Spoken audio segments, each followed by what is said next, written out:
30 વર્ષથી એક ચક્રી શાસન હોય અને એક નાનકડી નગરપાલિકા હોય તો એ વિસ્તાર તો ખૂબ રળિયામણો, સુંદર અને એક ના કહેવાય કે લોકોનો એક દ્રષ્ટાંતરૂપ શહેર હોવું જોઈએ. એની જગ્યાએ દ્રષ્ટાંતરૂપ શહેર તો રહ્યું જ, પણ ફક્ત ને ફક્ત ગંદકી ખાતે. તમે કોઈ પણ વિકાસનું કાર્ય કરતા નથી. તમને મળતી ગ્રાન્ટમાંથી તમે કોઈ પણ રૂપિયા પબ્લિક માટેના જે છે એ તમે લોકો જમી જાઓ છો. તો તમે ઈ ચાવવાનું બંધ કરીને લોકો માટે કાર્ય કરો. ત્યારે એમણે વચન અપાયું હતું કે ભાઈ અમે વિકાસના કાર્યો કરીને રહેશું. પછી એ કામ એમણે કર્યું જ નહીં. મતપેટી સુધી મતદારો મતદાન કરવા તો આવવા જોઈએ ને. આ લોકો એ લોકોનો પણ અવાજ દબાવતા હતા. એ કાર્ય આ વખતે પણ થયું. પણ કંઈક થોડુંક ઓછા અંશે થયું. થયું તો ખરું જ. રોડ ઉપર બ્લોક પાથરવામાં આવ્યા છે, પણ હલકી ગુણવત્તાવાળા. કે અમે ચાલતા હતા ને તો કેટલી બધી વખત અંદરથી ગંદકીની પિચકારીઓ બહાર છૂટે એવું રોડનું કામકાજ છે. સફાઈ કર્મીઓ તો કે રોડ સાફ નથી કરતા. અમે એ પણ જાણ્યું કે શું કામ સફાઈ કર્મીઓ રોડ નથી સાફ કરતા. તો અમને ખ્યાલ આવ્યો કે સફાઈ કર્મીઓને જે હોય ને રોજમદાર એ લોકોને ઉતારી મૂકવામાં આવ્યા અને એમાં પણ ભ્રષ્ટાચાર થયો અને સફાઈ કર્મીઓ સિવાયની ઇતર જ્ઞાતિના લોકોને 7-7 લાખ રૂપિયા જેટલું કરપ્શન લઈ અને એ લોકોને નોકરી કરવા આપવામાં આવી. હવે જે ઇતર જ્ઞાતિનો લોક હોય, બીજી જ્ઞાતિનો વ્યક્તિ હોય, એ શું કામ સફાઈ કરવા જાય? નમસ્કાર, વાઇબ્સ ઓફ ઇન્ડિયામાં આપનું સ્વાગત છે. હું ઇમરાન.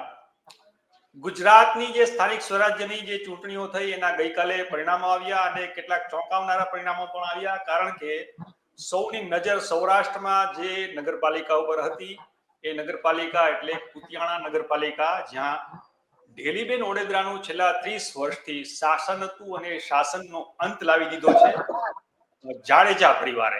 કારણ કે ધારાસભ્ય કુતિયાણાના ધારાસભ્ય કાંધલ જાડેજા એમણે ચૂંટણી જંગ ખેલ્યો એમના પરિવારજનો, અને ખાસ કરીને આ જાડેજા પરિવાર તરફથી હિરલબા જાડેજા જે ખાસ એમણે પ્રચાર કર્યો, જોરશોરથી જબરદસ્ત પ્રચાર કર્યો, અને તેઓ આપણી સાથે વાતચીત કરવા માટે જોડાયા છે કે કઈ રીતે આ ચૂંટણીનો જંગ તેમણે ખેલ્યો અને વિજય થયા.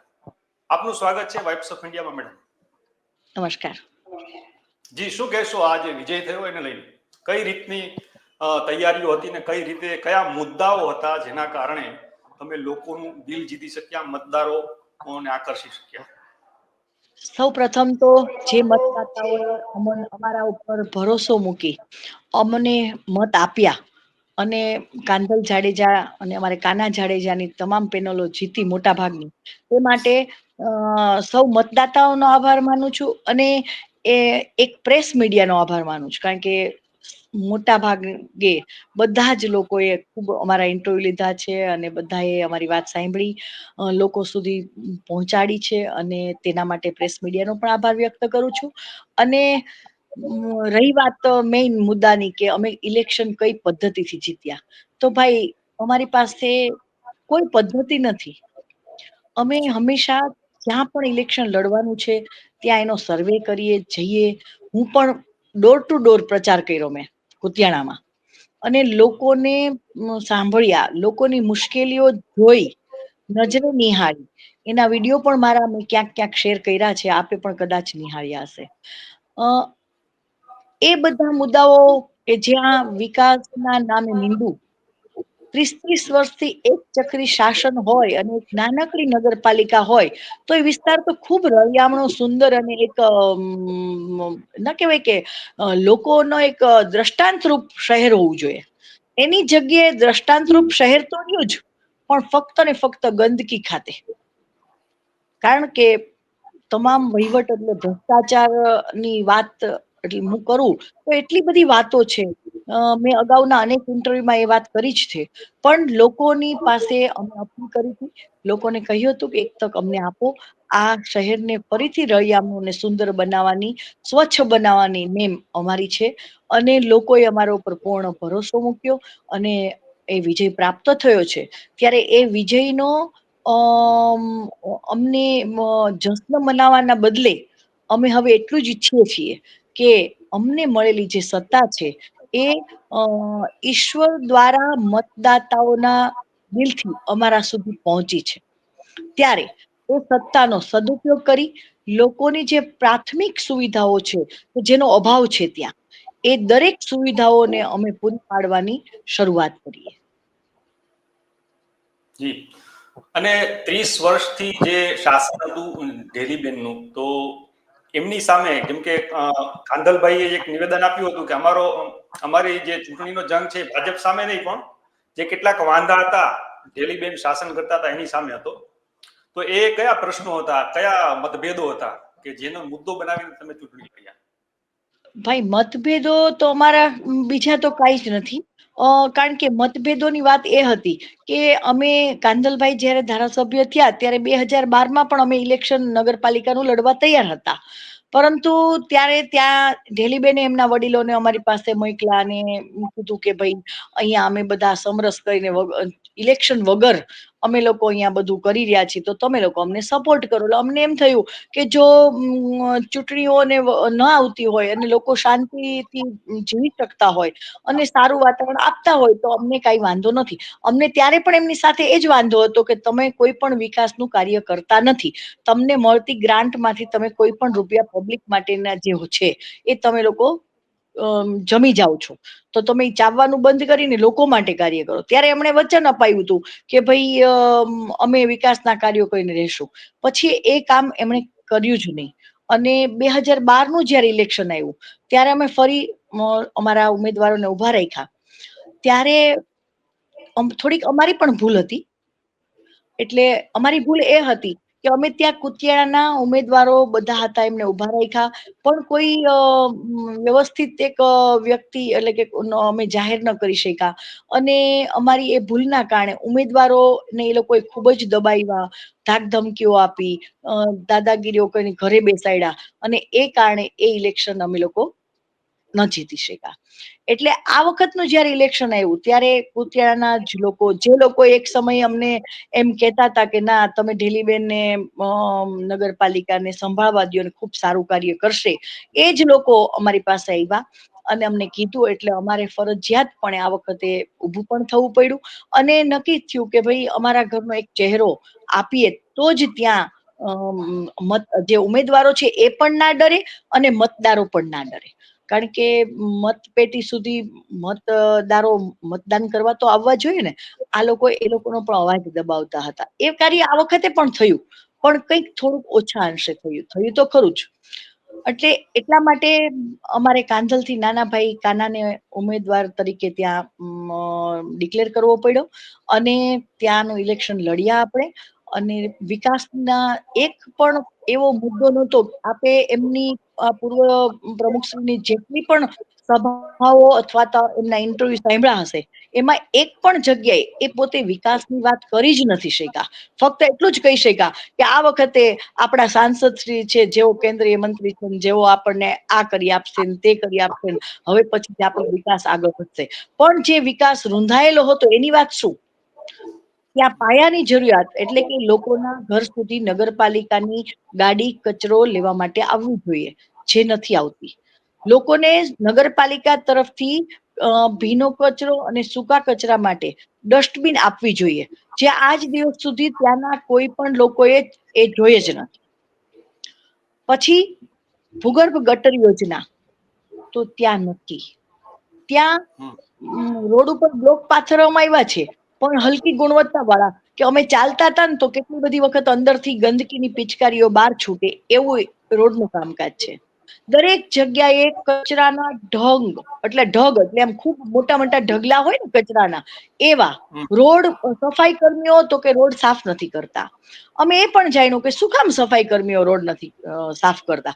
તો અમને ખ્યાલ આવ્યો કે સફાઈ કર્મીઓને જે હોય ને રોજમદાર, એ લોકોને ઉતારી મૂકવામાં આવ્યા અને એમાં પણ ભ્રષ્ટાચાર થયો. અને સફાઈ કર્મીઓ સિવાયની ઇતર જ્ઞાતિના લોકોને 7-7 લાખ રૂપિયા જેટલું કરપ્શન લઈ અને એ લોકોને નોકરી કરવા આપવામાં આવી. હવે જે ઇતર જ્ઞાતિનો લોક હોય, બીજી જ્ઞાતિનો વ્યક્તિ હોય, એ શું કામ સફાઈ કરવા જાય?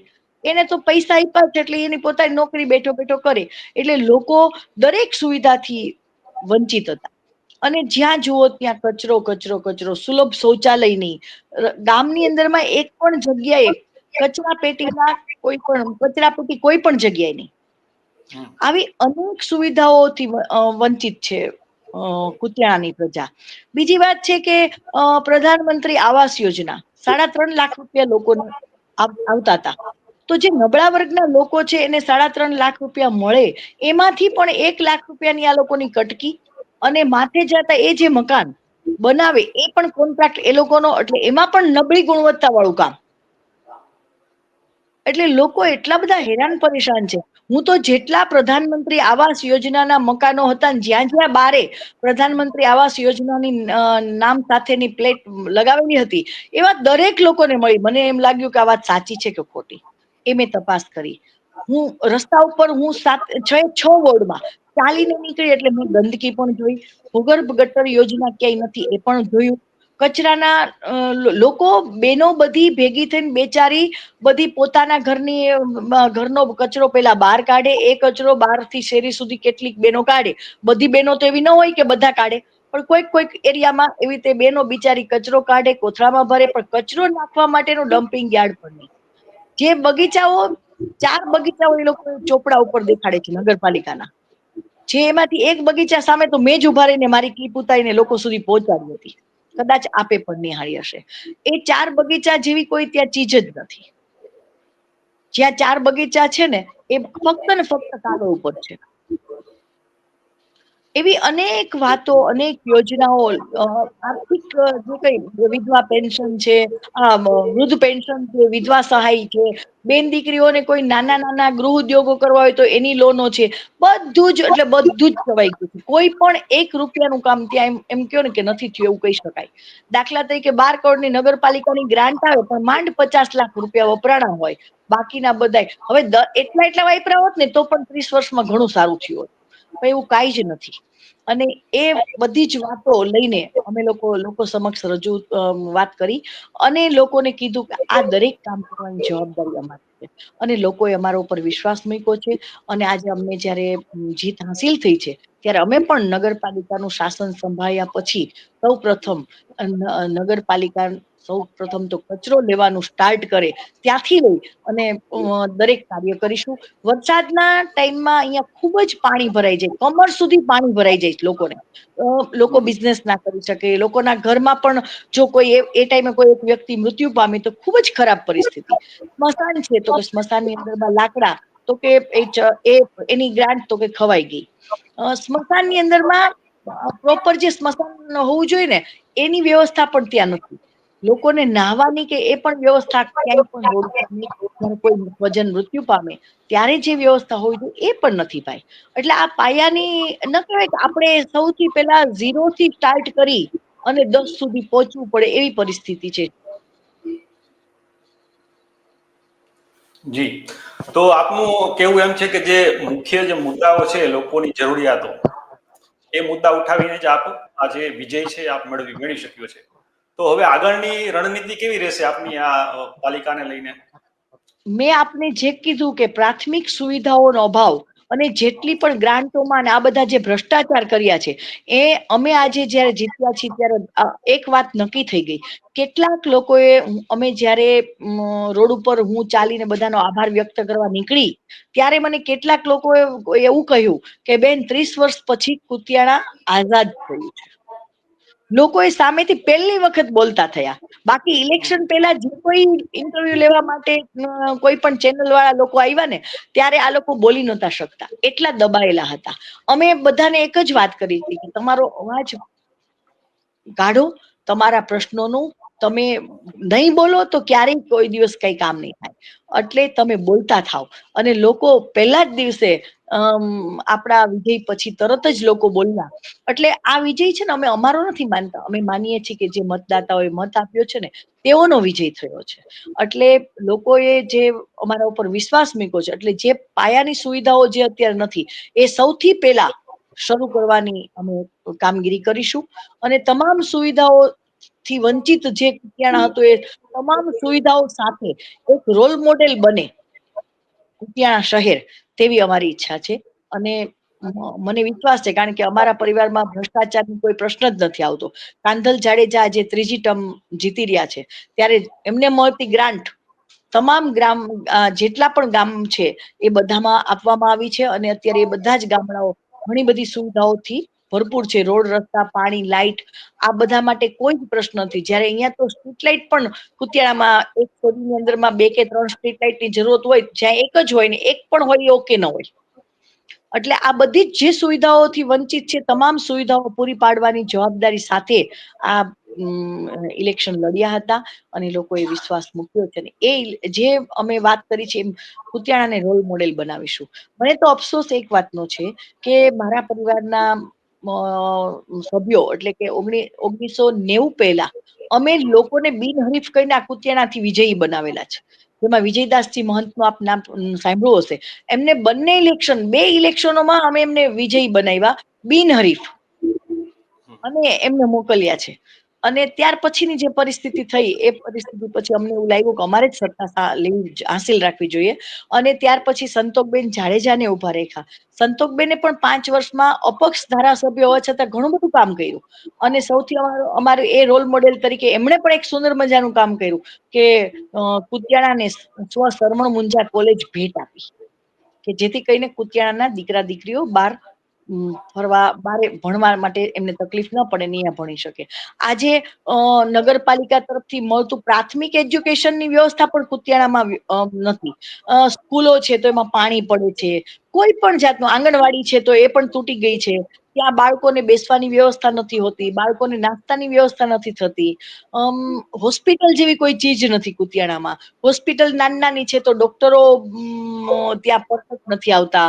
અને જો કોઈ પણ ક્લિનિકમાં કોઈ પણ ગવર્મેન્ટ છે, દાખલા તરીકે ફિઝિયોથેરાપી સેન્ટર છે, તો એમાં એમના પોતાના મળતિયાઓની ભરતી કરી હોય એટલે એ મળતિયાઓ કોઈને જવાબ પણ ના આપે. હવે જે નાનો માણસ છે એને તો કઈ પ્રાઇવેટ હોસ્પિટલમાં જવાની તાકાત ન હોય તો એ તો સરકારી હોસ્પિટલમાં જઈને એને વાગ્યું હશે કે કઈ પણ એક્સરસાઇઝ કે હોસ્પિટલમાં એ કાંઈ જ વ્યવસ્થા નથી. એટલે અમે આ બધી જ વ્યવસ્થાઓને ઊભી કરીશું.